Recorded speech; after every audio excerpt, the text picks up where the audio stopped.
Produção Podcast Clio. A museologia social é o estudo do fato museológico, que nada mais é que a relação entre os seres, os patrimônios e os meios e o lazer. O que o lazer tem a ver com isso?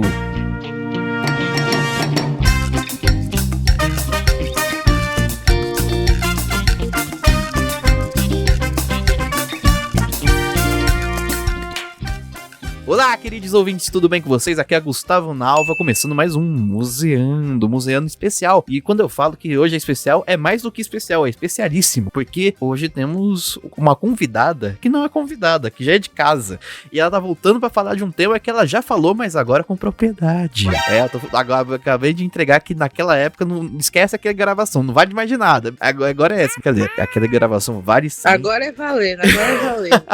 Aquela gravação vale sim, e ouçam ela, inclusive. Vou deixar aqui o link da gravação com a primeira. Não foi a primeira, foi a segunda gravação com a Mari aqui pra vocês ouvirem na descrição, tá bom? Vou deixar o episódio tudo bonitinho. Mas é isso, hoje nós estamos aqui pra poder falar sobre, né, a Mari apresentar a tese de mestrado dela. E hoje, pra ouvir a tese de mestrado e discutir a tese de mestrado da Marina, trouxe ela, Juliana Gueiros. Euzinho, alô Brasil.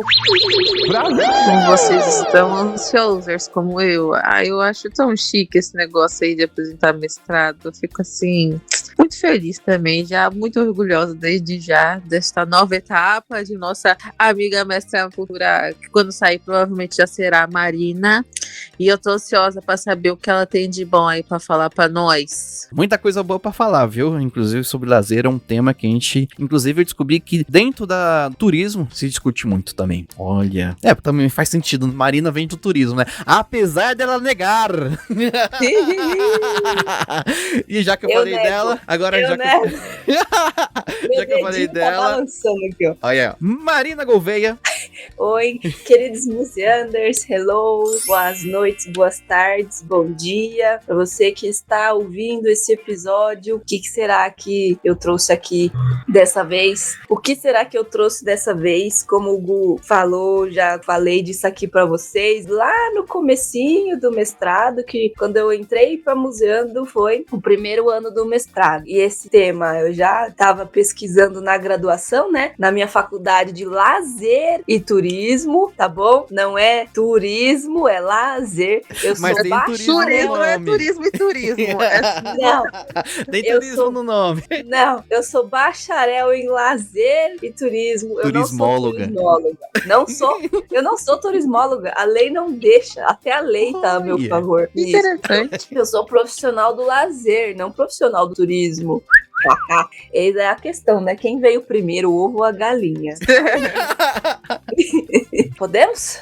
Mas deixa eu apresentar aqui, ó. A Marina vai falar com a gente sobre a tese de mestrado dela, como eu já disse. E o nome da tese é O Lugar do Lazer na Função Social dos Museus. Tá interessado? Então fica aí que agora vai rolar nosso jabá. E quando a gente voltar, já tacamos-lhe pau.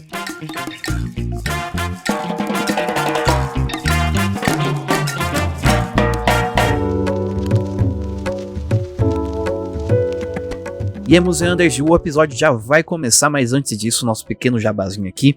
Lembrando que agora nós temos canecas. Sim, as estampas que nós temos para nossas camuseutas, nós temos canecas na nossa lojinha no Uma Penca, tá? O link aqui na descrição. Quando você compra lá no Uma Penca, a gente recebe uma parcela e eles fazem toda a logística para entregar na sua casa. Dá para você ver o frete, tudo bonitinho. E além das canecas, como eu já falei, temos nossas camuseutas, sim, com várias estampas lindas e maravilhosas para você usar no museu, usar no rolê, usar nos passeios que temos para passeios culturais, até mesmo para trabalhar. E aí, umas camisetas lindas, muito boas, lá no Uma Penca. Todas as nossas camisetas estão por R$ 49,90 por tempo limitado. E claro, sujeito à disponibilidade do site. Lembrando que nós fazemos parte do podcast Clio. E se você gosta dos nossos conteúdos, né, gosta de ouvir as nossas vozinhas, ajude a gente. Você pode contribuir pelo Padrim, o link tá aqui na descrição, e o pixdaclio@gmail.com. O Pix da Clio, como já disse, é o nosso Pix lá do coletivo. Além do museu, você ajuda vários podcasts você tem o Comunista de Plantão, o CrioCast, o Resenha Relâmpago e o Ficha da Luta. E agora, só pra finalizar, eu sei que já tem jabá demais, né? Você já quer ouvir o episódio, por favor, não pule essa parte. Pra você que não pulou, vai aqui o nosso convite. Quer gravar com a Museando? Muito simples. Vá aqui na descrição, tem um formulário, né? O Forms do Google. Você pode preencher lá e aguardar nossa resposta para poder gravar com a Museando. Nós queremos gravar com diversas pessoas. Se abram essa oportunidade, que nós queremos conversar com vocês, falar com vocês sobre o projeto de vocês, sobre o trabalho, sobre... Assim, faça a proposta de pauta de vocês, que a gente dá um retorno, beleza? Então bora pro episódio. Beijo!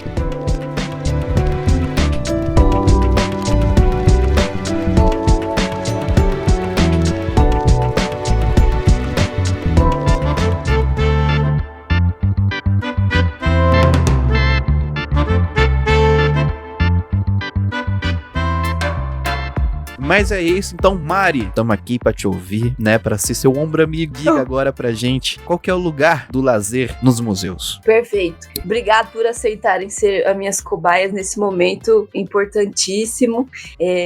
Museanders, eles estão vendo aqui a minha apresentação que eu vou levar pra banca, né? Então a pesquisa, eu fiz ela em 3 anos, por conta da pandemia. Deu um calhamaço de quase 200 páginas, de muita gente que me ajudou, inclusive alguns museanders aqui, inclusive Gu, inclusive Ju. Usei alguns episódios de referência, olha só, tá lá na bibliografia.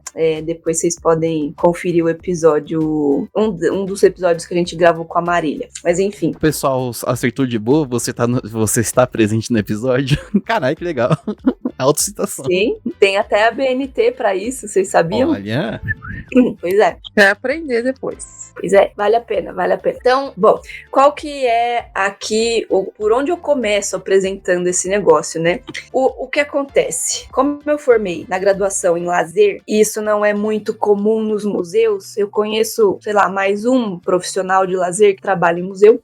Eu fui ser educadora de museu depois, ainda durante a graduação, e aí eu ficava muito observadora, identificando os traços do lazer que existiam nas práticas educativas nos museus.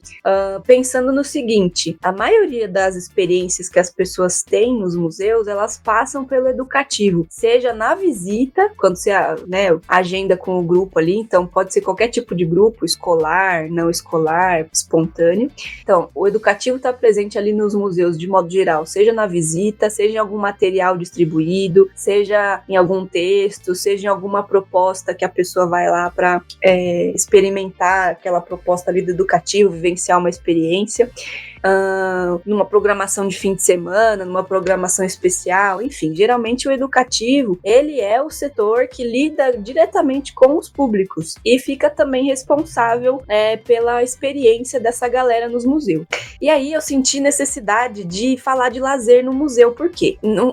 É uma coisa que acontece nos museus, as pessoas entendem os museus como espaço de lazer, aparece em algumas definições do ICOM, acho que a última que apareceu lazer foi a de 95, de resto aparecem palavras relacionadas a lazer, mas ninguém fala muito disso, porque ainda na nossa sociedade falar de lazer é um tabu, e isso apareceu na pesquisa também.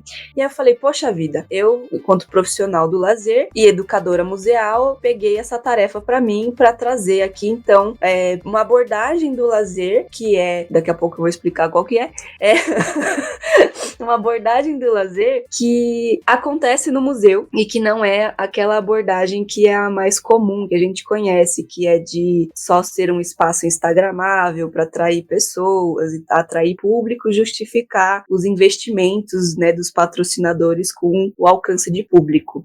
Eu vou apresentar aqui para vocês uma versão do lazer mais da experiência, do lado humano, do lado cultural.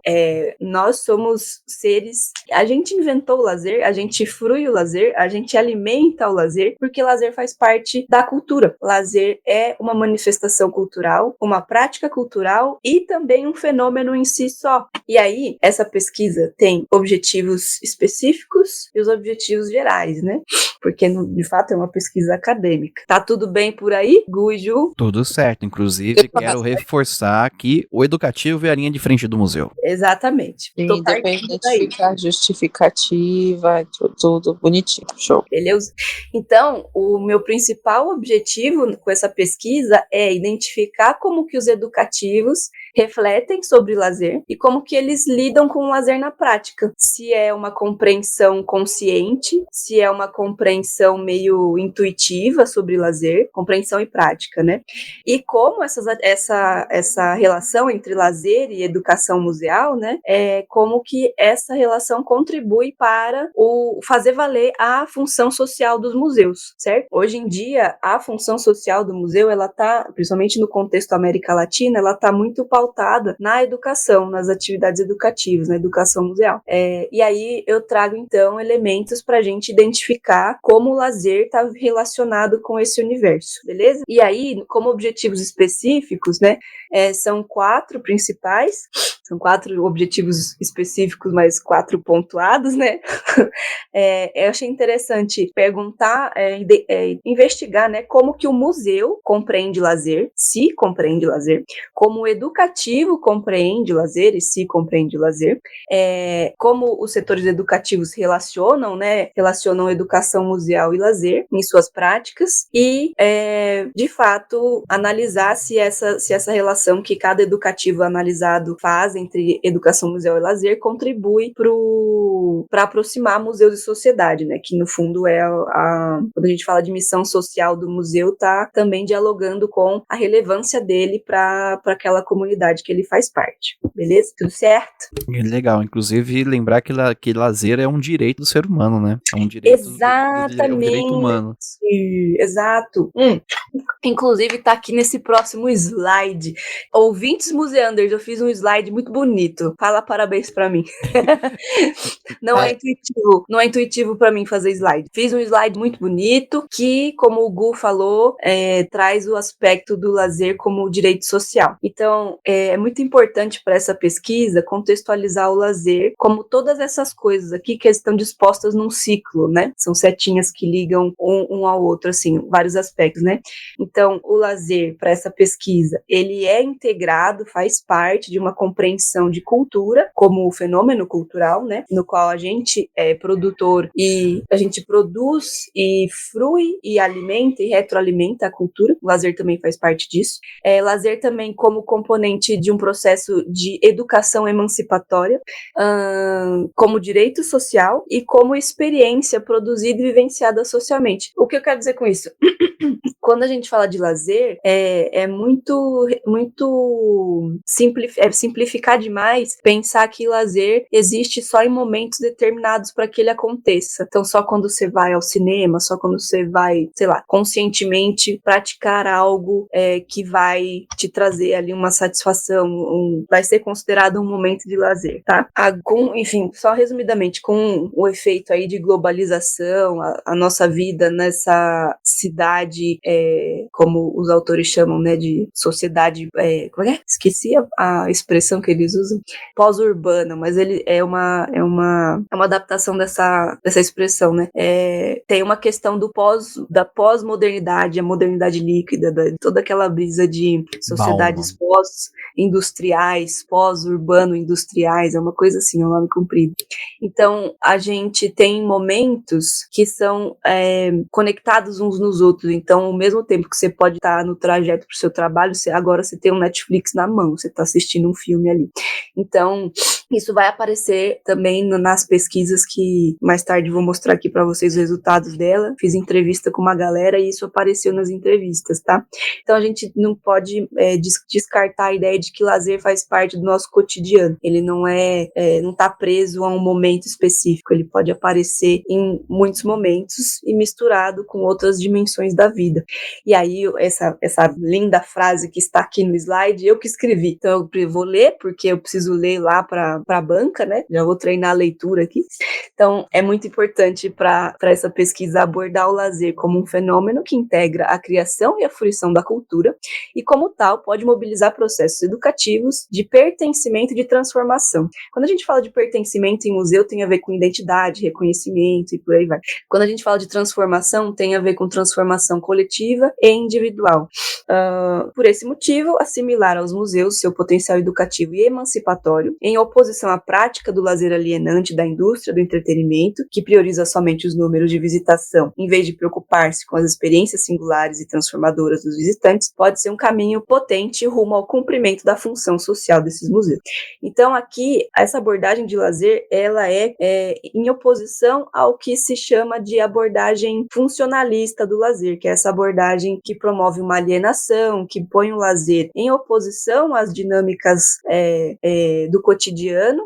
O lazer que eu trago aqui, ele tem dimensão mais profunda em relação às possibilidades de conexão, de criação de conhecimento, de experiência, tudo isso dentro do contexto do museu. Mar, e é legal que o que você está propondo aí é exatamente o que torna a palavra lazer tão cheia de...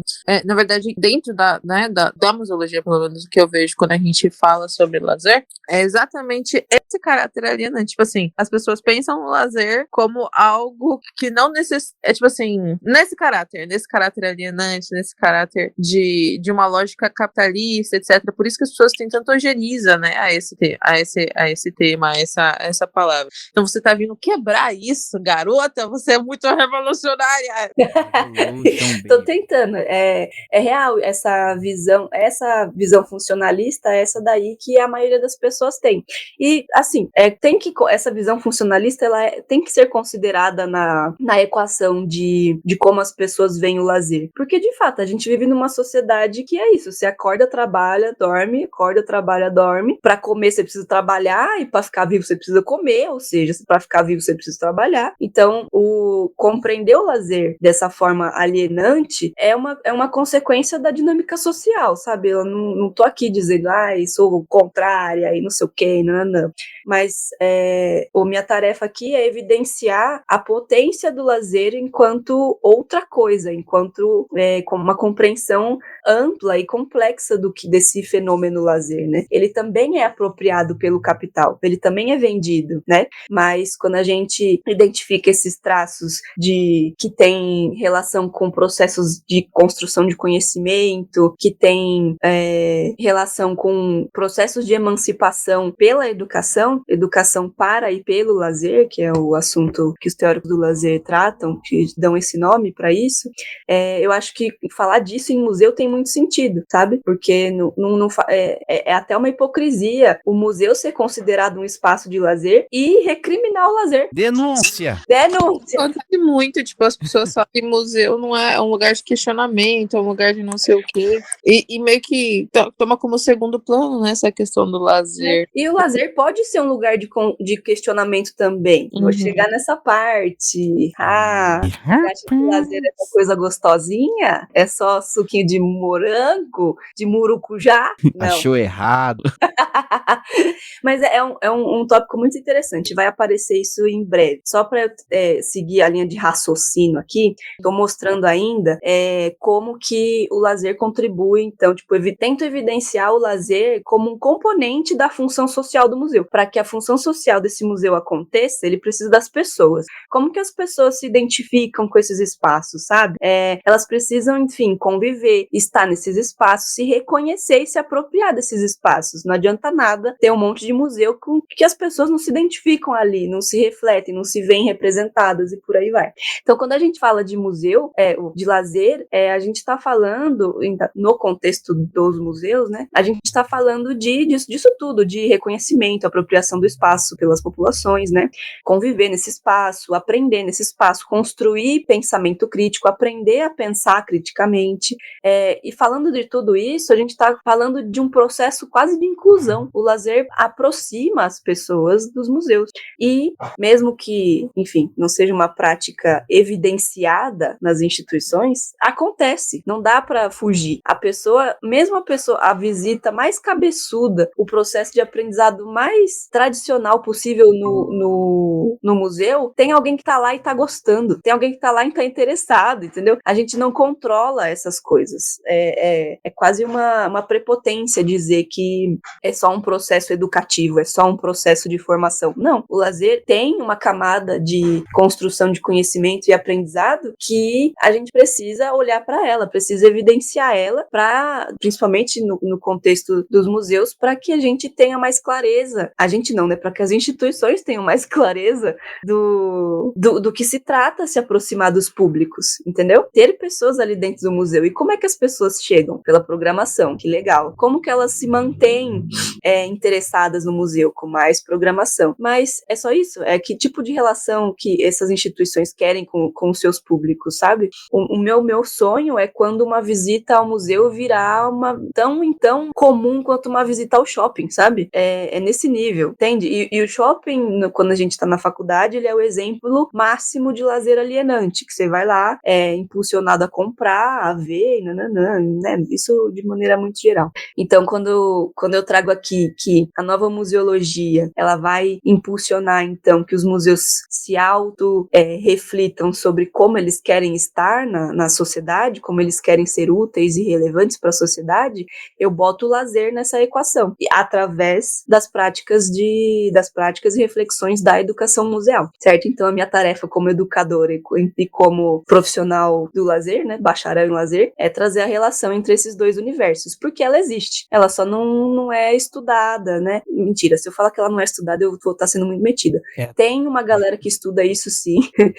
Tem um curso na Universidade Federal de Goiânia, nunca sei.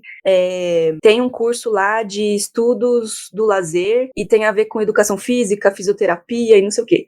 Mas tem uma galera que estuda atividades de lazer em museus, então eles estudam atividades específicas e públicos específicos, então lazer e público escolar, por exemplo. Tem uma pesquisa que é eu uso de referência essa moça, desse programa de pós-graduação aí, que é bem interessante, e tem outros artigos também, estudando, principalmente em museu de arte, viu? Que tem isso também. É uma das coisas que eu trago para pesquisa também. Diga. Quero fazer uma pergunta, já que você... Diga.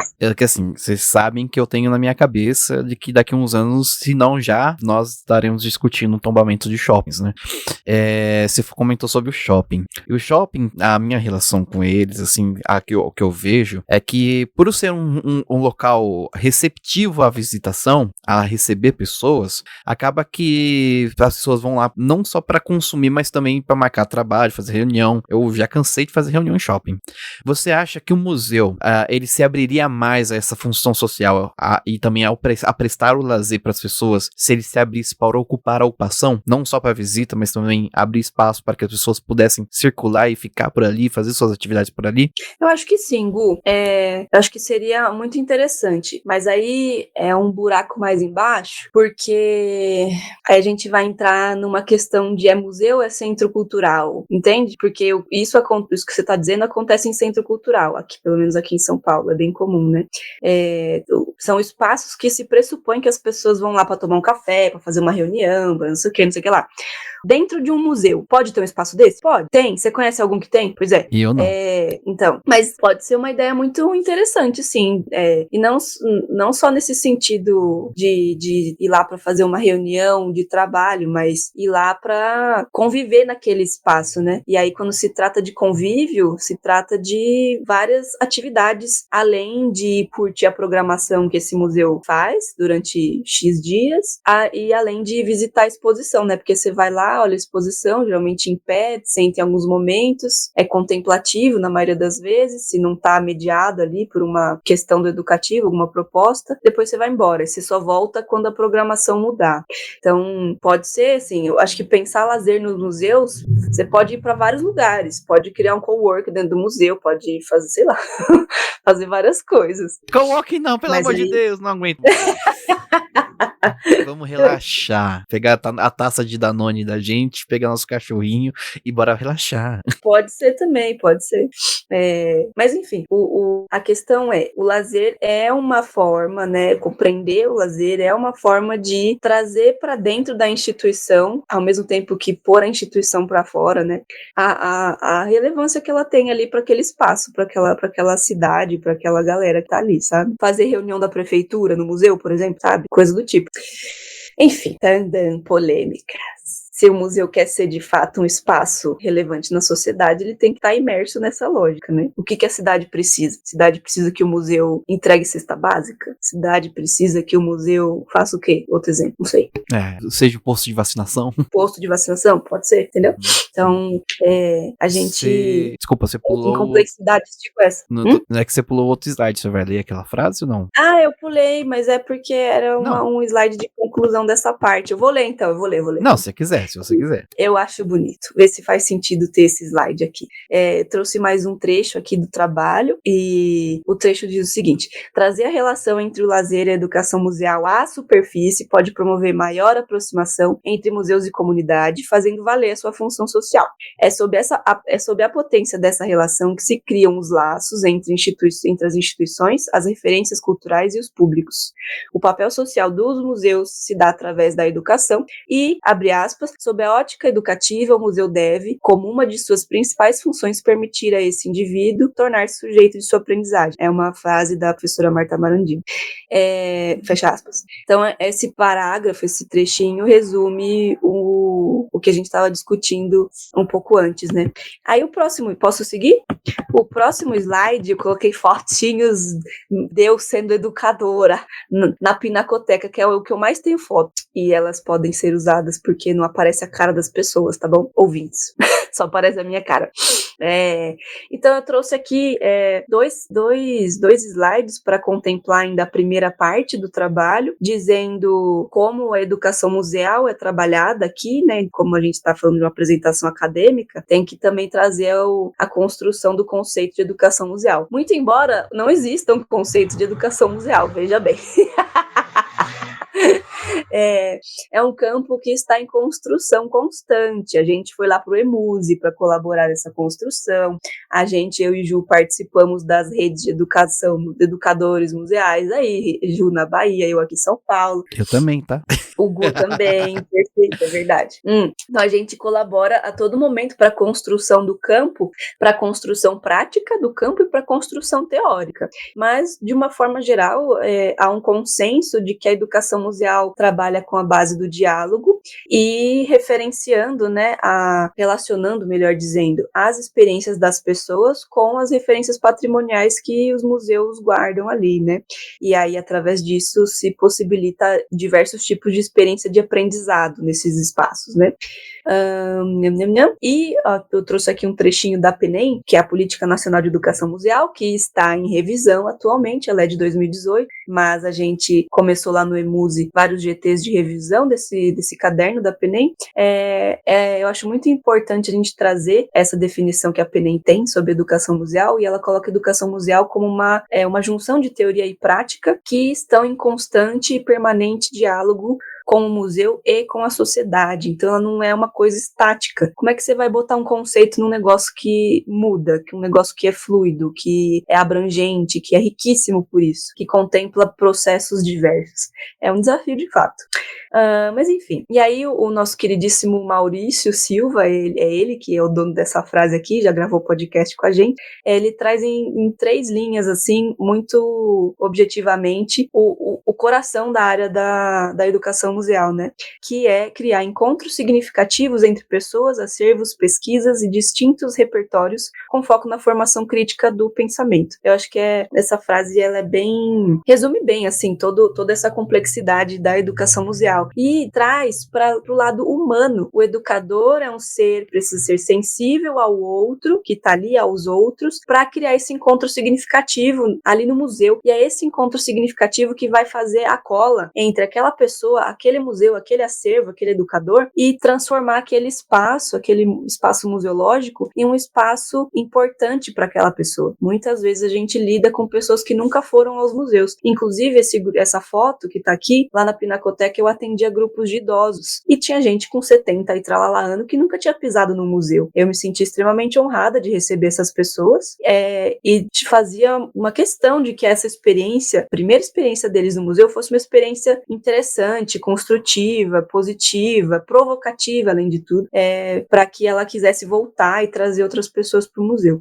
E aí, o Maurício usa essa expressão, né, de encontros significativos. Tem outros autores que também trazem essa ideia. São autores que eu também usei aqui na construção da pesquisa. O professor Camilo, que vai estar na minha banca também, ele escreve junto com o Maurício alguns textos, e ele usa, então, a expressão experiência significativa, e aí ele fala que o educativo tem essa característica de promover esse tipo de experiência através dos dispositivos de mediação, materiais pedagógicos e por aí vai. O Dewey, que é um escritor da educação já antigo, né? Essa edição é de 2010, mas ele já é velho, já morreu, sei lá. Ele fala da experiência singular, então ele diferencia a experiência cotidiana, do tipo, sei lá, você abre a porta todo dia. Abrir a porta todo dia não é uma experiência, mas se você abre a porta, não sei o que, encravada com sei lá, feita pelo Aleijadinho, talvez seja uma experiência, sabe? Inventei esse exemplo agora, tá? E tem uma outra autora estadunidense, a Hooper Greenhill. Ela também traz uma expressão muito interessante, que é a experiência fluida. E aí ela vai dizendo como que é uma experiência fluida. E um dos elementos da experiência fluida para essa autora é que seja uma experiência prazerosa, de aprendizado, movida por curiosidade, gente. Olha que maravilhoso. E ela fala assim, ela fala o texto inteiro dela sobre esse tipo de experiência e não usa lazer, quer dizer, ela usa lazer sim. Em poucos parágrafos ela diz que educação e lazer precisam ser entendidos como um conjunto em museu. E ela fala que os educativos fazem isso, certo? Tá tudo bem aí? Eu tô com a cabeça explodindo aqui de tanta coisa que eu tô pensando. Yes. Mas vamos lá. Gostei, tô gostando aqui. Muitas coisas. A gente precisa, sei lá, a gente vai fazer um episódio só discutindo o que é educação. Eu acho que é fundamental. Desde Paulo Freire, desde Paulo Freire até chegando à educação patrimonial. Vambora. Porra, sim. Gosto. Será que a gente dá conta num episódio só? Não, vai ser uma série, na verdade. Eu quis dizer que vai ser uma série de, sei lá. Só vamos falar disso agora em diante.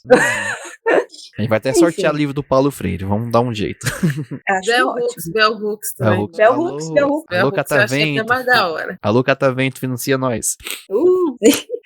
E, enfim, para concluir essa parte teórica, então, e concluir como que o lazer tem esse potencial transformador, emancipador, de conectar as pessoas, eu coloco, então, o educador aqui, o trabalho educativo, como coloco foco nesse trabalho para concretizar tudo isso que a gente estava falando lá atrás, sabe? Apesar das pessoas terem experiências por si próprias, quando elas vão no museu sozinhas, quando a experiência passa por alguma influência do educativo, ela agrega-se um valor a essa experiência, que, enfim, na pesquisa anterior ao mestrado, eu levantei esses dados. Fiz uma análise de visita com educador e visita sem educador. É drástico o resultado. Mas a experiência acontece. As pessoas tiveram experiências muito legais, porque era uma exposição interativa, então a pessoa entrava na obra, era muito doido. Depois eu posso contar melhor dessa experiência da pesquisa anterior, mas existe uma diferença entre fazer a visita com educador e sem educador. E aí, para fins desta pesquisa, eu tô dizendo aqui, o educador, então, ele tem o poder ali, não o poder, mas a habilidade, né, a profissão dele, trazer à luz da consciência essa potência de uma experiência de lazer no museu e amplificar a possibilidade de aprendizado e vivências diversas através da fruição, do diálogo, do contato e da conexão entre as pessoas e seus referenciais culturais e patrimoniais, concretizando, então, o tal do encontro significativo, ou da experiência significativa, ou da experiência singular, ou experiência fluida, tá? Eu tô botando aqui o educador como ponto focal dessa experiência. a ausência dele não impede a experiência, né? Mas nessa pesquisa eu acho importante trazer essa evidência, tá bom? Aí a gente passa para a parte prática do trabalho, né? Eu tô comentando tudo isso e boa parte disso aí vem da minha experiência como educadora, das minhas observações e tudo mais. Mas o mundo acadêmico, ele pede que você prove o que você tá falando. Então não é só eu chegar lá e falar é isso e pronto, acabou. Eu levantei dados, né? Eu fui Hashtag então confia. Hashtag confia, é isso aí. Não rola. Eu fui então tirar essas informações de algum lugar. E aí eu entrevistei os educadores do Museu de Artes, educadores e a coordenação. Entrevistei a equipe toda, né? Do Museu de Arte Sacra, Energia, Língua Portuguesa e da Pinacoteca. São 4 museus que foi considerado, né, para escolher esse conjuntinho de museu. Podia ter escolhido outro. Mas a proximidade entre eles fazem parte de um mesmo território ali, né, eles são muito próximos. Eles têm dias gratuitos, então isso contribui aqui para a questão da pesquisa, né? Se essa gratuidade influencia, de fato influencia no volume de público desses museus, né? E da experiência que se tem nesses museus nesses dias. Diversidade de temas e de acervo, então a gente tem um museu que trata de religião, a gente tem um museu que trata de um tema específico, né, da energia, a gente tem um museu que tem suas questões ali de tratar da língua portuguesa, né? E a Pinacoteca, que é um espaço de arte. O Gustavo tá rindo, Museanders, eu tô expondo o Gustavo. Eu tô rindo, aqui. Não, imagina. Enfim, e aí é importante escolher museus diferentes para ver como que o lazer se manifesta nesses espaços, para que a gente também não tenha uma generalização sobre lazer nos museus, né? Inclusive, eu queria muito que o Memorial da Resistência tivesse participado, mas quando eles responderam, né, a minha solicitação de pesquisa, já tinha passado o meu cronograma e aí não rolou. Mas é um assunto interessante de se pesquisar, né? Como que acontece o lazer, se acontece em espaços de memória traumática. Denúncia. Então Fica pode pro ser doutorado, amiga, doutorado. Pode ser que um dia eu pesquise isso, mas doutorado não vai fala ter... doutorado, não, eu não dá gatilho.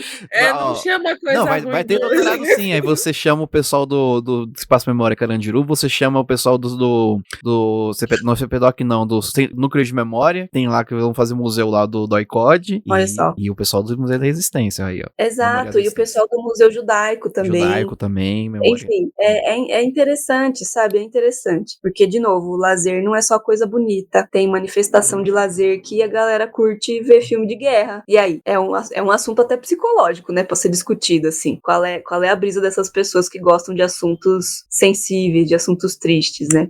Mas, em breve, vamos discutir isso. Alô, galera do True Crime. Exato, tem um monte de série de assassinato, enfim. E aí, vou trazer brevemente aqui, tava até pensando em excluir esse slide, porque ele ficou grande, mas as entrevistas têm esses 4 objetivos, então entender como a coordenação e os educadores, dentro dessas suas lógicas de trabalho, percebem, refletem e praticam o lazer, verificar se esses profissionais pensam, desenvolvem as suas atividades pensando no lazer de forma consciente ou não, enfim, se eles consideram o lazer como um mediador para essas atividades, né, da educação museal, verificar se essas experiências de lazer mediadas pelas ações do educativo agregam valor, certo? E investigar em que medida o contato do visitante com essas atividades promove a aproximação entre as pessoas e o museu, colaborando para a função social, certo? Aí eu trago brevemente qual o método que eu usei para analisar tudo isso, porque eu entrevistei, gente, deu, 12 horas de entrevista, basicamente. Transcrevi tudo isso e analisei tudo. Cada entrevista deu 30 páginas, mais ou menos. Então, se são 4 museus, tinha 2 entrevistas por museu. Olha que gostoso. Por que eu decidi fazer isso? Por quê? Por quê, né? Tá bom. Aí consegui. Bom, vamos ver o que deu.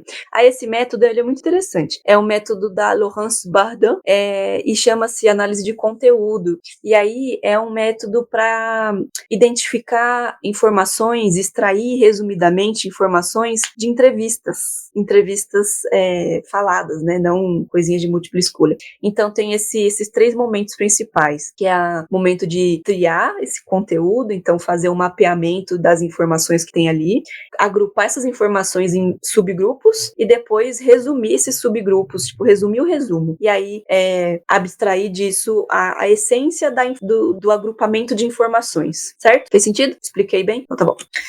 Desse agrupamento, desse resumo de informações, eu elaborei esse quadro aqui, ó. Por quê? O método pressupõe a criação dessas unidades de registro, de unidade de contexto, né? Que são os agrupamentos em temas, subtemas e resumo. O resumo dessas informações são os núcleos de sentido, que não estão aí nessa tabela, porque depende de cada entrevista, tá? Então, basicamente, juntando aqui, qual a opinião pessoal dos entrevistados sobre o museu, aí eu coloco ali no primeiro quadrinho o que então significa essa junção de opinião pessoal com o museu. Significa que eu perguntei para ele o que ele acha do museu, o que ele percebe sobre o museu que ele trabalha e por aí vai. E aí eu fiz cruzando essas informações com lazer, educação museal e lazer e reflexão, relação entre o educativo e os públicos. Então tem a opinião pessoal deles sobre esses assuntos, a opinião profissional e como eles percebem os públicos. Entendeu? Faz sentido? E aí, nos quadrinhos do meio, eu explico o que eu procurei nessas entrevistas, de acordo com o cruzamento desses dados aqui, dessas variáveis, tá bom? Mas é basicamente... pode falar. Não, pro museanda que tá ouvindo a gente, eu tô vendo no momento aqui da gravação, estou vendo com a Marina a possibilidade, depois que ela apresentar, a gente colocar numa pasta no Drive, para quem tiver a curiosidade poder observar esses slides, tá? Mas depois eu vou ver aqui certinho. Se der certo, a gente avisa no final. Sim, então eu vou resumir. Então tem uma tabela, e aí tem na coluna da esquerda tem museu, lazer, educação museal e lazer, e relação entre educativo e públicos. E então são 4 grandes temas, e nesses 4 grandes temas eu identifico qual a opinião pessoal dessas pessoas, dos entrevistados, em relação ao museu, em relação ao lazer, em relação à educação museal, em relação ao educativo e o público, qual a opinião pessoal deles em relação a todos esses temas e como eles percebem os públicos relacionados a esses temas. Como profissional, que eles você falou pessoal 2 vezes. Opa, desculpa, então opinião pessoal e profissional, perdão, queridos ouvintes. E como que os entrevistados percebem os públicos em relação ao museu, como eles percebem os públicos em relação a lazer, como eles percebem os públicos em relação à educação museal, como eles percebem os públicos em relação à percepção, o que eles ouvem dos públicos, né? O que eles percebem, o que os públicos contam para eles e por aí vai. Essa é uma maneira de também ter uma perspectiva desses públicos de museu sem entrevistar eles. Então eu tenho a opinião desses entrevistados sobre o que eles observam dos públicos, tá bom? E aí vamos lá, museu por museu. De forma geral, o que eu consegui obter do Museu de Arte Sacra, né?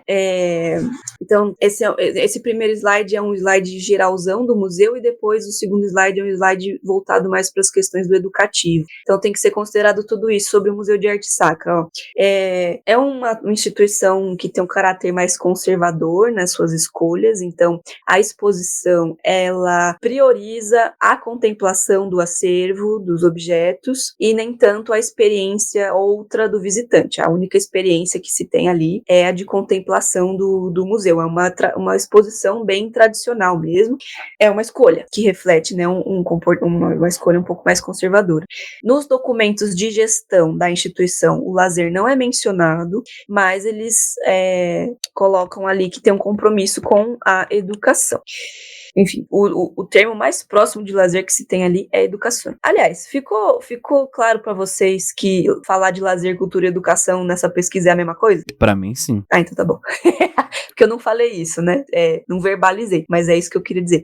Então, quando a gente pega aqui a análise dessa documentação, eu não analisei, mas eu perguntei nas entrevistas, né, sobre os documentos do museu. E aí me disseram que a parte, o que mais tem a ver com lazer dentro dessa documentação do Museu de Arte Sacra é a educação. Bom, quando se trata de lazer, é na parte, tipo, relatório demonstrativo de atividades do educativo. Aí sim assim, eles colocam ali palavra de lazer. A palavra lazer é principalmente porque era um relatório de férias.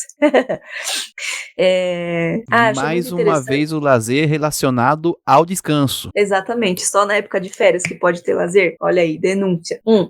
Mas é muito interessante, olha aí, enfim, a hipocrisia. Nas redes sociais, esse museu se posiciona como um local ideal para passeios.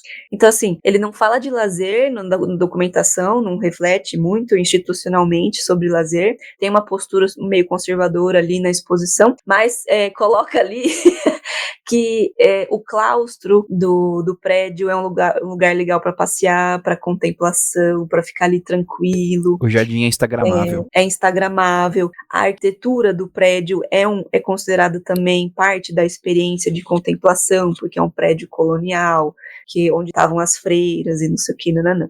Então, enfim, só reforço o que eu tenho dito.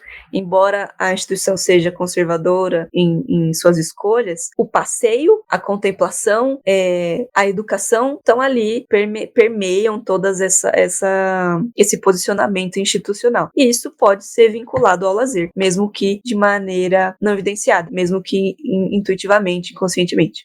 Beleza? Aí, em questão do que extrair do educativo, né? O educativo, enquanto equipe, reconhece a importância do lazer, principalmente no processo de aprendizado, tanto direcionado, né, como uma atividade de lazer. Eles têm um projeto de férias chamado Desenhança, que o pessoal é convidado a ir lá para fazer desenho de observação ali no museu. Então, tanto em atividade direcionada quanto atividade espontânea, né? De forma espontânea ali nas visitas. Eles entendem o lazer como mediador dos conteúdos e para a experiência, né, desses visitantes. Mas eu achei muito interessante. Eles falam que o museu é lugar de um lazer educativo. E aí, é muito legal pensar isso, porque isso aparece em outras pesquisas. Ainda que eles entendam o lazer como algo importante para a construção de conhecimento, para a experiência, para a vivência das pessoas no museu, para aproximar essas pessoas dos museus, eles têm a necessidade de colocar uma tag na palavra lazer. Então, se falar de lazer só, não significa coisa boa. Tem que ter uma tag, tem que ter um adjetivo do lazer, sabe? Então é lazer educativo nesse caso. É uma qualificação do lazer. Se eu falo só lazer, eu vou pensar no lazer do shopping. Que nem a gente falou, que nem a Ju comentou, né? Então, se não é um lazer educativo, é um lazer que não vale. Falar de lazer educativo não é redundante depois de tudo que a gente conversou aqui. Fica aí a coisa, né? A pergunta. Comentário. Então, diga. Pode, só um comentário. Então, se o lazer estiver sozinho, não tiver nada acompanhando, o lazer é bagunça. Pois é essa mensagem que eu consigo extrair dessas entrevistas. Né? É isso, porque o lazer é a ausência de trabalho, né? Então, por isso que é inválido. Olha aí. Isso. Não é produtivo, né? Não é produtivo. Isso é uma ótica capitalista, não necessariamente uma ótica do lazer. Entendeu? Ora. Deixa eu só terminar aqui de ler, peraí. Tá.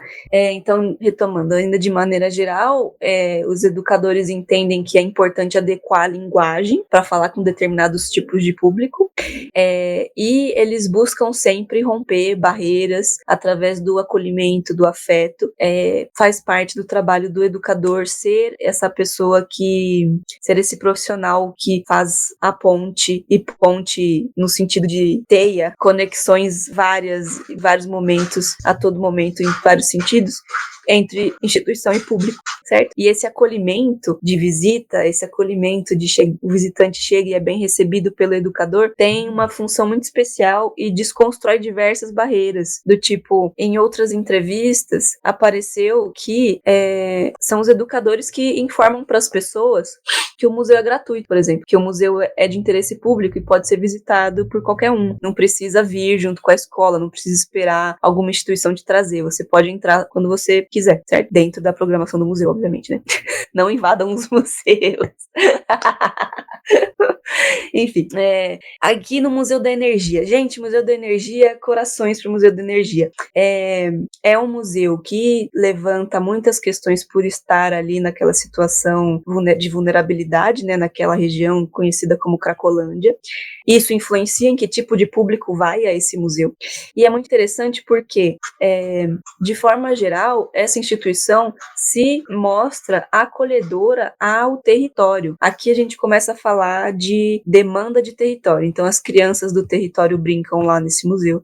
Tem ensaio de grupos musicais. A UBS do bairro usava o espaço para fazer aula de ginástica, enfim. É um museu que está, de fato, ali presente na dinâmica daquele pedaço, sabe? Tem parceria com instituições do entorno. Então, é um museu que se preocupa com essas dinâmicas de território, certo? E, de novo, não aparece o lazer, né? Não aparece como prioridade institucional, mas essa instituição ela é tão aberta às pessoas, e de fato as pessoas convivem naquele espaço, que apesar de não estar ali no documento dizendo nós apoiamos o lazer, coisa do tipo, a instituição se reconhece como um local de lazer para a comunidade e busca ativamente estabelecer laços afetivos com essas pessoas ali do entorno, principalmente porque o prédio desse museu, ele já foi uma ocupação, então, ocupação de moradia, né, irregular. Então, ele tem uma memória traumática em que envolve, né, a criação do museu, a restauração do prédio e depois a criação do museu, né, e aí essas pessoas, essa instituição busca ter uma postura um pouco mais acolhedora em relação ao território. Não só nessa unidade, né, a Fundação de Saneamento e Energia tem outras unidades museológicas. Nas outras unidades museológicas também eles apresentam esse tipo de abertura. Tem ensaio de violeiros, se não me engano, na unidade de Itu, que a entrevistada comentou. Sobre as informações do educativo do Museu da Energia, né, eles entendem que o educativo é o espaço natural de conexão entre público e instituição, através, então, do lazer e da educação, e a equipe reconhece que lazer é uma forma, né, um formato, enfim, um mediador desses conteúdos para a construção de conhecimento. E também aparece nessa entrevista o quanto os educadores buscam romper barreiras e aproximar as pessoas, incentivando que as pessoas ocupem os espaços desse museu. Belezura? O Museu da Língua Portuguesa também tem outra história muito interessante. Primeiro que ele reabriu depois do incêndio numa das flexibilizações ali da pandemia. Mas até antes da reabertura, eles estavam articulando com escolas e instituições ali do território para que algumas ações acontecessem ali no saguão da Estação da Luz, aquela da parte antiga, né, da estação. Então eu passava ali e via, tinha algumas contações de história acontecendo, algumas outras atividades com escolas do entorno. Por quê? O museu ficou fechado durante muito tempo e a relação com o público ficou comprometida, né? Destaque, esse museu, ele tem um setor específico de articulação com o território, que é o núcleo de articulação social. Então não é só o educativo que está à frente dessas articulações, dessas conexões. Existe uma equipe que trabalha em conjunto com o educativo, né? Mas que desenvolve essas parcerias. Então eles têm projetos de longa duração, de parcerias que acontecem ali do museu com coletivos do entorno, com outras instituições, escolas e por aí vai. O lazer também não aparece nos documentos de gestão, mas esse museu se posiciona abertamente como um museu experiência. Então se vale muito do que eles chamam de encantamento nas exposições, né? Sei lá, já ouvi várias expressões, né? Coisa imersiva, interativa, então tem projeção, tem tecnologia, tem de tudo um pouco naquele museu, muito, muito, muito estímulo, e então, assim, mesmo que, de novo, e nesse contexto, né, mesmo que não exista a menção da palavra lazer nos documentos de gestão, tá mais que evidente que falar que é um museu da experiência tá dialogando também com o lazer, certo? A gente pode até pensar que tipo de lazer é esse, que entuxa estímulo nas pessoas que vai na exposição, que você sai até meio zureto quando você vai lá, né? Depois do primeira exposição que você vai assistir o filme, passa por um monte de coisa, a gente sai de lá meio tonto. Sai, mas é muito legal, né? Mas de fato, você sai meio tonto ali. Uhum. E o educativo sabe disso, gente. Olha que maravilhoso. O educativo, sabendo disso, desenvolve estratégias para focar a experiência, o olhar do visitante. Então, eles têm vários jogos lá, vários dispositivos ali de mediação que eles usam durante as visitas, que é para aterrar mesmo, tipo, chamar a pessoa para ter um momento ali de maior aprofundamento em um aspecto de cada vez, sabe? Porque, de fato, é um museu que tem muita coisa acontecendo ao mesmo tempo. É muito legal o educativo se valer dessa interatividade intensa, né? E aí, aqui também acontece a mesma coisa dos outros museus, a necessidade, então, de qualificar o lazer com adjetivo. E, nesse caso, é um lazer cultural. Olha que bonito. Não é um lazer educativo, né, como apareceu antes, mas é um lazer cultural. Então, a experiência de educação nos museus, de acordo com as entrevistas do Museu da Língua Portuguesa, se dá pelo processo de lazer cultural. Então, o lazer cultural é aquele tipo de lazer que promove construção de conhecimento. E é esse tipo de lazer que acontece nos museus, de acordo com essa experiência aqui, né? E aí toda a experiência, toda a dinâmica de composição das atividades do educativo vai nessa direção, na importância de que o indivíduo possa construir o seu conhecimento através dessas experiências. Eles se valem muito de aspectos lúdicos, né? Então tem jogo de tudo quanto é tipo, tem estratégia de tudo quanto é tipo, se valendo da exposição também, né? Equilibrando as informações e a experiência das pessoas. E é assim que eles então buscam promover essas experiências, essas conexões significativas da instituição com os públicos, né, por meio do educativo também, belezura? Seguindo, a Pina, gente, Pina famosíssima, queridíssima também. É muito interessante quando as entrevistas revelam incoerências, né? Então, assim, na entrevista da Pina, a equipe diz que a gestão do museu é mais conservadora e o educativo é mais provocador, mais propositivo, né? E também, enfim, a hipocrisia aparece aí. A Pinacoteca tem uma programação cultural bastante intensa de fim de semana, enfim, antes da pandemia, né? Estão retomando aos poucos, ainda mais agora que tem o Pina Contemporânea, tem oficina de bordado, oficina de não sei o quê, um monte de atividades de botar a mão na massa. De fim de semana tinha o Pina Família, que é um jogo dispositivo de visita autônoma, né? Então as pessoas pegam ali na recepção e vai explorando o museu com os cards que o educativo fez. Tinha uma programação musical, tinha uma programação, isso há muito tempo, né? Uma programação teatral, enfim, tem uma programação cultural intensa, mas também não se fala de lazer em documento de gestão, nas diretrizes da instituição, mas olha o tanto de atividade que eles promovem, sabe? Então, as pessoas buscam a Pinacoteca como um espaço de lazer, mas a Pinacoteca não se posiciona como um espaço de lazer, se posiciona como um espaço de arte, né? Um espaço de exposição, museu de arte. E, de novo, evidencia uma não compreensão do lazer, desse lado do lazer, né? Da potência dele. Deixa eu ver, acho que eu falei um pouco de tudo.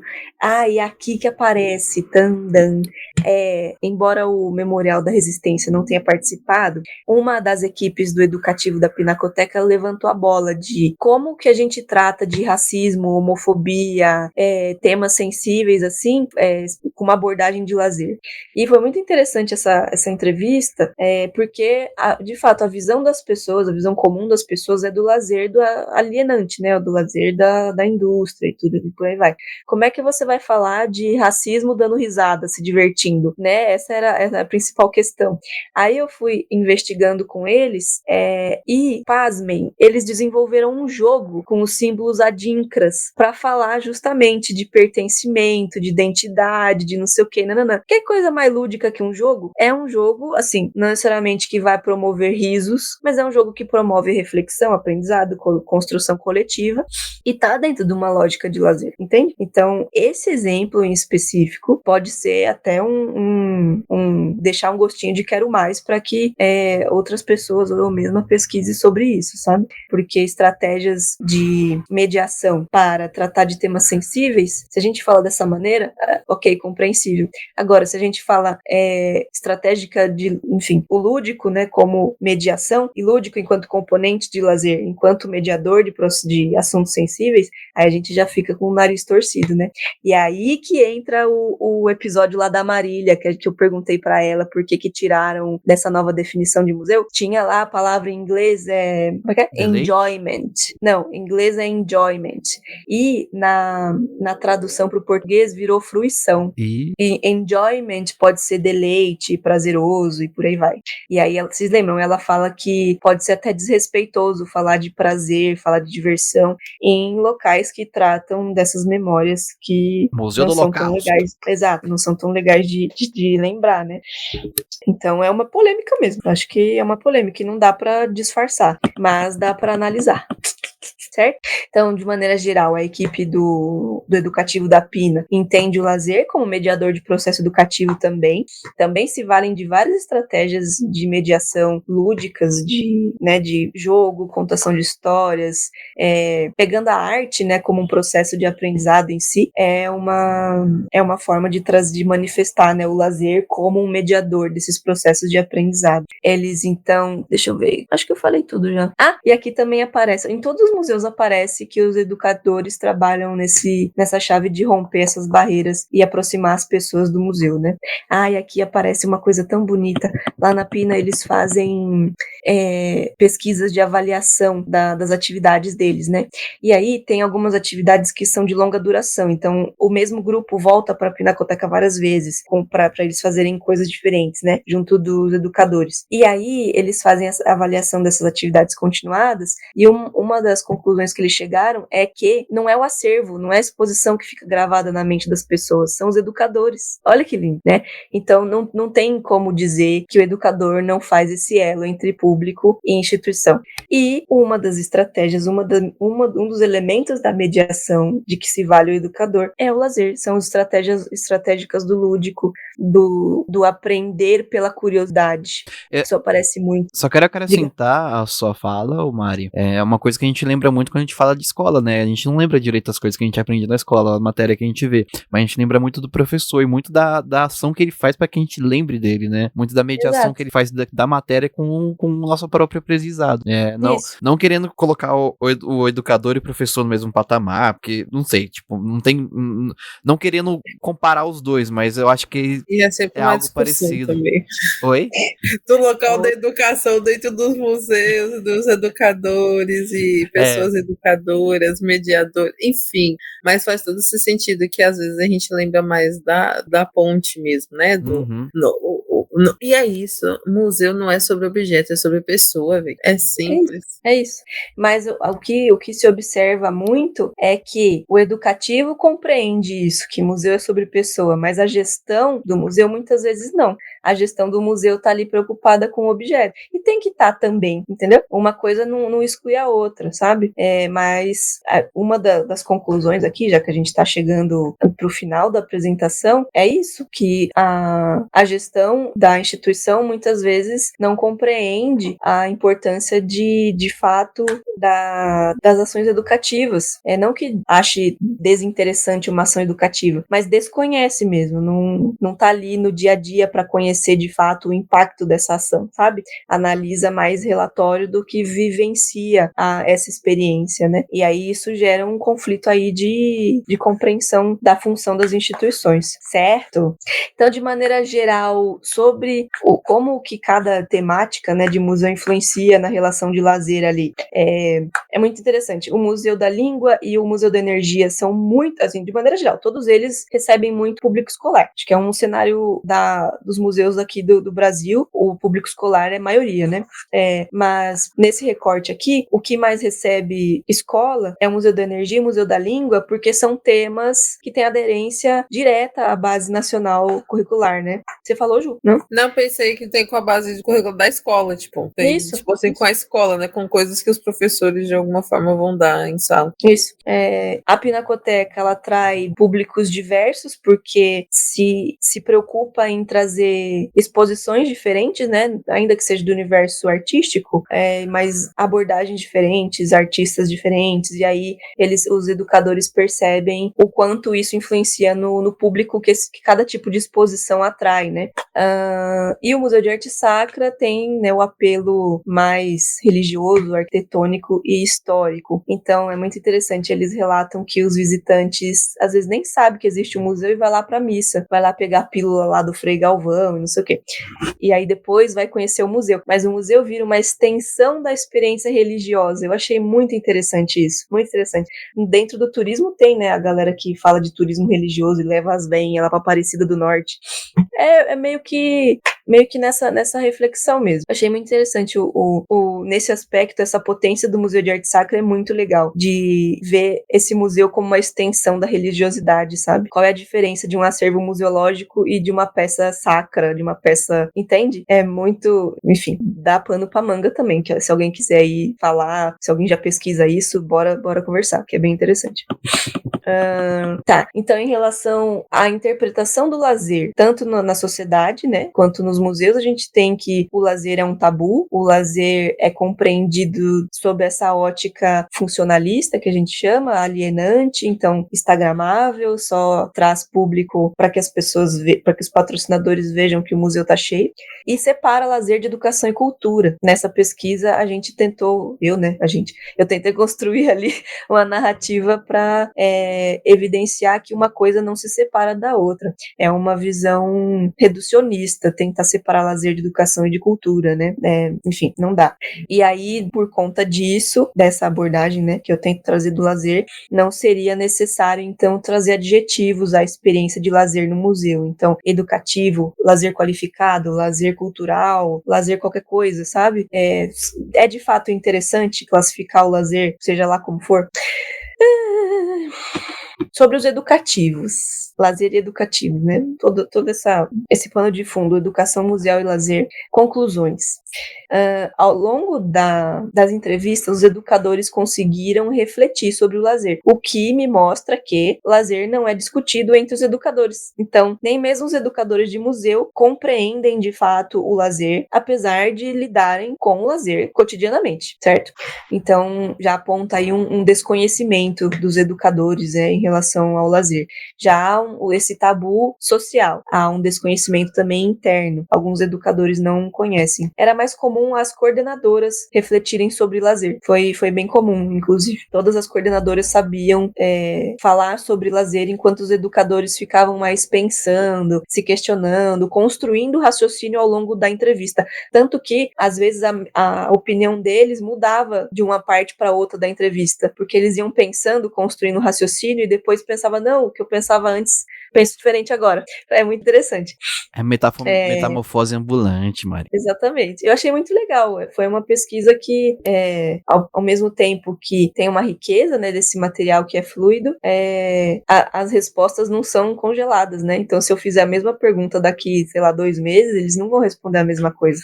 Pode ser até uma coisa interessante de se investigar, né? Qual o impacto dessa conversa com os educadores no trabalho deles, se eles trouxeram para a consciência essas práticas de lazer que eles desenvolvem, querendo ou não. Bom, pode ser interessante.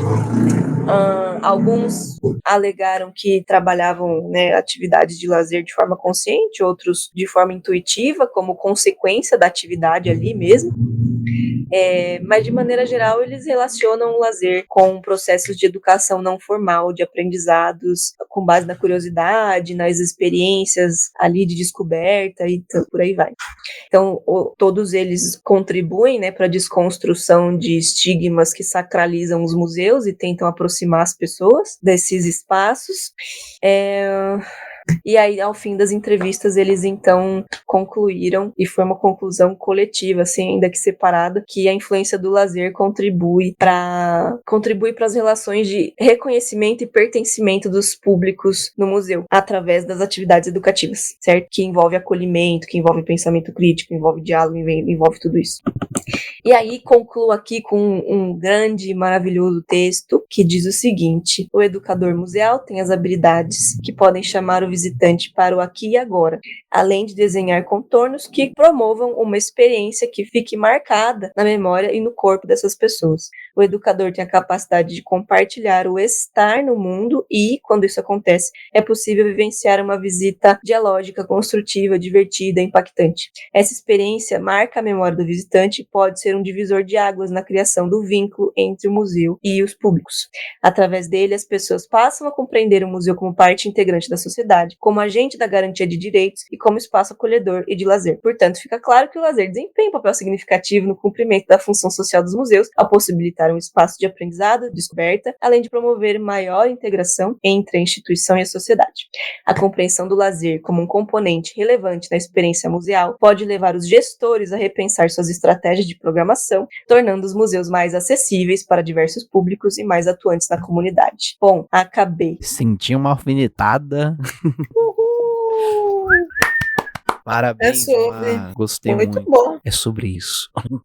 Mas muito de boa, tá bem organizado. Sim, posso fazer pergunta? Claro. Pergunta assim que eu observei ao longo da sua fala. Eu sei que você não relacionou o nome das pessoas, o sexo das pessoas, quem são as pessoas, mas você usou muito pronomes. Isso me faz pensar. Você falou gestoras, as gestoras, e falou e tratou também algumas vezes no masculino. Só pra gente saber qual, assim, as pessoas, qual o gênero que elas se identificam na grande maioria dessas pessoas entrevistadas? Eu acho que eu entrevistei pessoas cis, todas. Não, sim, mas qual o gênero? Ou se identifica como homem ou mulher? Ou não binário? Tinha homem e mulher, entendeu? Você reconhece algum recorte de gênero para as respostas? Tipo assim, não, foi unânime. Não teve. Tipo, tanto homem quanto mulher tinham coisas idênticas ali nas falas. Eu acho que não é relevante. Não. Não mesmo. Não, Por quê? Não, é que assim, eu achei que a gente sempre fala que o educativo tá permeado por mulheres, né? A grande massa que trabalha no educativo, a grande massa que trabalha nos museus em geral são mulheres, né? Eu achei que o recorte de gênero de vivências teria algum peso diferente, mas já que não apontou, não tá apontado, né? Eu não olhei para os resultados com esse olhar, também não perguntei para as pessoas, assim, tipo, eu não perguntei de onde ela é, quem ela era. Foi uma entrevista, como fala, semi-estruturada, então eu falava, se apresenta aí. Aí a pessoa falava o que ela queria, entendeu? Entendi. Então, é uma pergunta interessante, porque para extrair dados de entrevistas desse tipo é muito difícil, porque a riqueza tá nos detalhes, mas para extrair dados, você precisa até passar por cima dos detalhes, assim, sabe? Quando se trata de trazer dados processados, tem que saber muito bem o que você quer. Só que eu fiz pergunta aberta, eu não direcionei as respostas das pessoas. Então elas responderam o que elas queriam. Como é que eu vou padronizar isso se cada museu é um universo à parte, sabe? É isso. Bom, eu gostei bastante da sua consideração final do seu textinho, de autoria, né? É meu. Bom. Bonito demais. Nossa amiga Marina escreve muito bonitinho. Ela Muito feliz. Obrigada. Eu gostei, achei organizado. Eu não sei como você vai caber isso em 20 minutos, mas eu tenho certeza que você vai conseguir, tá? Que você conseguiu, tá tudo. Uma coisa que eu me perco muito, por exemplo, com slide, é que eu sempre quero falar tudo que tá no slide. Sendo que, na verdade, o slide é simplesmente para você se ler. Caso você esqueça alguma coisa, é mais para quem tá vendo do que para você, né? Pra pessoa meio que usar como um lugar de pesquisa, né? Enquanto você fala. Então, você conseguiu super. Tem várias coisas nos slides, mas você conseguiu falar o que tinha, sem necessariamente ter que falar tudo que tinha no slide, sabe? Falar tudo que tinha no que você queria falar do slide, mas não necessariamente ler ou falar ponto por ponto. Então, show de bola. É isso, minha amiga Marina. Acabou, é isso. Agora é só, como diz, taca ali pau nesse carrinho, Marcos. Poucas. É isso. Eu acho que Marina vem aí com uma discussão bem interessante. Eu acho que eu fico assim chateado um outro ponto que eu gostaria que a gente tivesse mais acesso, principalmente a pensadores de países assim socialistas, para a gente tentar entender o que é lazer numa dinâmica fora do capitalismo, sabe? O mais próximo assim que eu conheço, eu não sou estudioso da área, mas o que eu conheço, a gente chega perto de um socialista, de uma pessoa de um país socialista, é o Stransky, que é da Iugoslávia, se eu não me engano. Então seria bem interessante, né? Você que fala russo, você que pesquisa né, os países, as experiências socialistas. Se vocês conhecerem algum texto sobre lazer nas experiências socialistas, principalmente a gente tem China. China tem controvérsia, mas produz muita pesquisa também, principalmente no campo social. Então, se vocês tiverem algum texto aí que possa compartilhar com a gente sobre lazer em experiência socialista, fora dessa dinâmica de capitalismo, seria interessante. Eu gostaria que mandem pra gente nosso e-mail. E falando em mandem pra gente nosso e-mail, a Má apresentou aqui a tese de mestrado dela aqui, né? Ela fez a apresentação pra gente. Se você se interessou por esse formato, quer também poder praticar com a gente, apresentar o seu trabalho pra gente, a gente pode até lançar, né, um novo quadro, né, igual a gente comentou aqui, sobre responde aí, pro meu TCC. Você traz aqui seu trabalho, a gente tem e-mail, aqui na descrição tem o nosso e-mail, nosso Instagram, e também tem o Forms lá que a gente usa para poder as pessoas chegarem na gente e gravarem os episódios. Tenta entrar em contato de alguma maneira dessa aí, que a gente pode ver a viabilidade, assim. Eu acho que foi um episódio bem diferente. Eu vou botar aqui na numeração normal dos episódios, mas assim, eu acho que é algo que assim que dá para pensar. Se interessou aí, querido ouvinte? Traz para nós que nós mata no peito. Arrasou. Muito obrigada, Mar. Muito obrigada, Gu. Ótimo. Aprendi muito. Isso mesmo. E quem tiver perguntas aí pra nossa querida Má, pode mandar pra gente também no Instagram, tudo, e a gente direcionando pra ela, tá bom? E, Má, quer fazer uma fala final pra gente poder partir pros finalmente? Eu queria só agradecer primeiro pela disponibilidade, pelos ouvidos cedidos, pelos cérebros cedidos também. Espero que isso faça sentido, que essa pesquisa seja algo que contribua para o campo da educação museal e o campo do lazer também. Sim. Então é isso. Feliz. Que na hora de fazerem o projeto, não, o programa, qual que é o nome do nosso... Aquilo que a gente tem que fazer no nosso TCC no curso de técnica. O plano. Que na hora de fazer o plano museológico, as pessoas pensem no lazer. Encaixem a palavrinha lazer ali, sem necessariamente ter uma tag.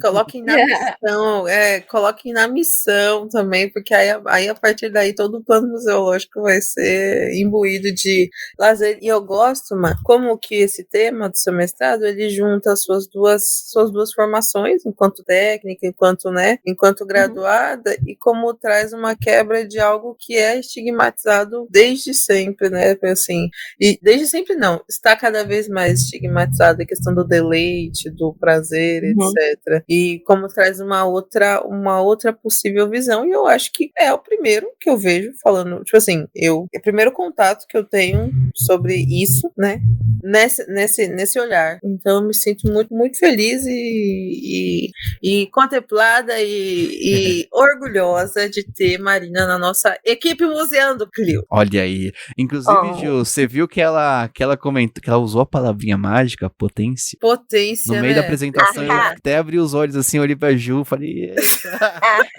tem que usar, não tem jeito, é educativo, tem que usar potência, transversalidade, tem que usar essas palavrinhas chaves. Exatamente. Assim, sabe? Exatamente. Não tem como. Senão não faz sentido. Exato. Mas é isso, então vamos lá para o nosso encerramento e fazer algumas indicações. Eu tenho indicações para fazer aqui.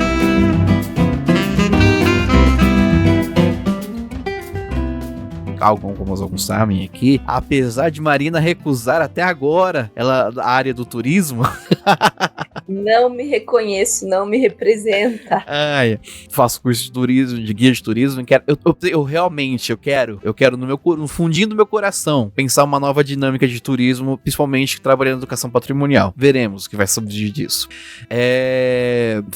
Realmente fugir do turismo comercial. Eu entrei em curso para poder pegar. Bora gravar. Sim, bora gravar. Eu preciso colocar em prática primeiro. Pretendo no começo do ano que vem já começar a fazer alguns roteiros no Triângulo Histórico focado em educação patrimonial. Vamos ver o que dá nisso daí. Então, quero indicar aqui alguns roteiros turísticos. Você que nunca fez um roteiro turístico, você que nunca fez um roteiro de turismo, né? Nunca saiu para fazer um roteirinho, a Prefeitura de São Paulo oferece roteiros de graça com guia de turismo, que é o Vai de Roteiro. Tá lá na plataforma do Simpla. Tem vários roteiros. Tem Bom Retiro, tem Ipiranga, tem Vila Mariana, tem Triângulo Histórico, tem vários roteiros. Tem de fim de semana, durante a semana, é de graça, tanto pra quem é de São Paulo, quanto pra quem é de fora. É só lá reservar a data e o horário que você tá disponível lá, que você pode ir, e então é o Vai de Roteiro, tá bom? Não é propaganda da prefeitura, até porque, né, quem merece é esse prefeito, mas eu acho que é uma iniciativa interessante de turismo aqui pra cidade, principalmente pra pessoas que, se as pessoas já não vão pro museu, imagina fazer um roteiro turístico, né, fazer um roteiro na própria cidade, né, como é que é visto o turismo dentro da própria cidade. Eu fui num Vai de Roteiro, um comentário, eu fui num Vai de Roteiro do Bom Retiro. Metade das pessoas que foram lá, a gente tava em 15 pessoas, metade tinha formação de guia de turismo, ou já atuavam na área de turismo. As pessoas iam lá pra pegar ideias, ou então conhecer mesmo o trabalho. A metade já era guia, imagina. Então fica aí o questionamento. Meninas, vocês têm alguma indicação? Vamos indicar aqui o trabalho da Mari. Pra falar em lazer, eu pensei, assim, dentro dessa ótica, né? Um dos museus que talvez esteja mais abarcando isso agora é o MAC, Museu de Arte Contemporânea, que lançou agorinha, final de semana agora, onde era o antigo Palacete das Artes. MAC Salvador. Em Salvador, isso, MAC Bahia. MAC Bahia. Foi bem legal, são 60 horas, foram 60 horas de programação, sem parar, tipo assim, sem parar, durante a madrugada também. Se você Sério? Aberto. Eu achei que o sem parar seria tipo assim... Não, foi non-stop mesmo, assim, uma virada cultural, e acho que é algo que eles vão continuar fazendo. Já tem um espaço reservado para ter uma balada lá dentro, então, assim, tem coisa de grafite também, tem lugar de experimentação, tá bem legal, o conceito tá bem legal, vamos ver aí o que vem por vir. E quando a Mara começou a falar, eu pensei muito nele, porque foi um lugar que eu me senti bem, sabe? Falei, nossa, que gostoso. Um lugar pra dar pra vir, que dá pra ficar de boas. E também, arte contemporânea, você sempre tá se questionando sobre tudo, porque você não entende absolutamente nada. Então, lazer, questionamento, faz todo sentido de alguma forma. Essa é a minha indicação. É isso aí. Mas, tem alguma indicação, então? Eu tenho também. É um dos livros que eu usei aqui na pesquisa. E eu lembrei dele porque o Gu provocou, né? Como que seria lazer em outras conformações sociais, assim, né? Outras interpretações. Ouso dizer que não é em todas as visões de mundo que existe a noção de lazer, viu? Tem língua que não existe a palavra lazer. Isso também pode ser um bom foco de pesquisa. Enfim.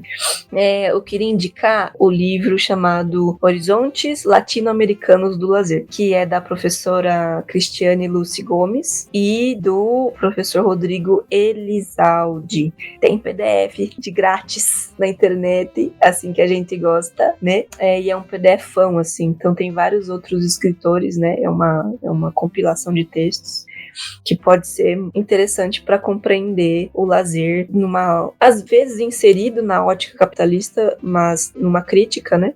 Um dos autores chama esse tipo de lazer de anti-lazer.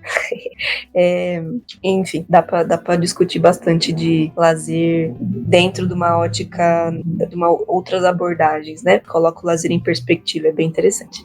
Aí sim. Bom, só dica top aqui, dá pra fazer tudo. Você que é de São Paulo, dá pra ir no Vai de Roteiro. Você que é da Bahia, dá pra ir no MAC. Você que não é de nenhum desses dois lugares, dá pra ler o texto que a Mari falou, mas também se você for dos dois lugares, pode ler o texto também, tá aí, fica a indicação, tô interessado, Mari, manda pra mim depois. E é isso, gente, só tenho a agradecer aqui. Ju, muito obrigado por gravar esse episódio com a gente hoje, esse episódio especial e experimental. Obrigada, Gu, obrigada, Mar, por confiar na gente e de passar essas coisas tudo, como que diz? Ensaiar e no nosso discernimento das coisas. Eu me sinto tão importante quanto você que vai apresentar. E é isso. E obrigado, Mar, também por trazer esse tema, conversar com a gente hoje e poder praticar essa apresentação com a gente hoje. Obrigadíssimo. Eu me sinto muito, muito honrada de ter vocês nessa caminhada. Muito obrigada de novo pelos ouvidos e pelos cérebros disponíveis a ouvir tudo isso aqui. E o meu desafio é falar em 20 minutos. Esse agora de 1 hora e meia. E a segunda parte. Rumo ao doutorado agora. Para com isso, Juliana. Quero aprender a fazer crochê.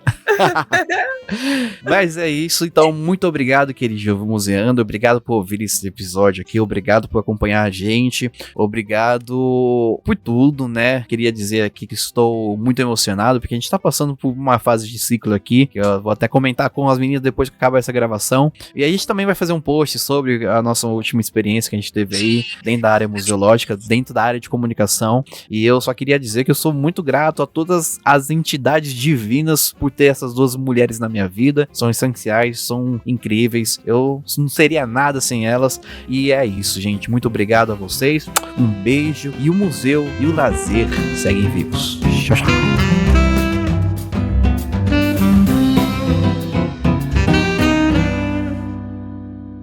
Muito obrigado, vão com Deus, valeu. Santos!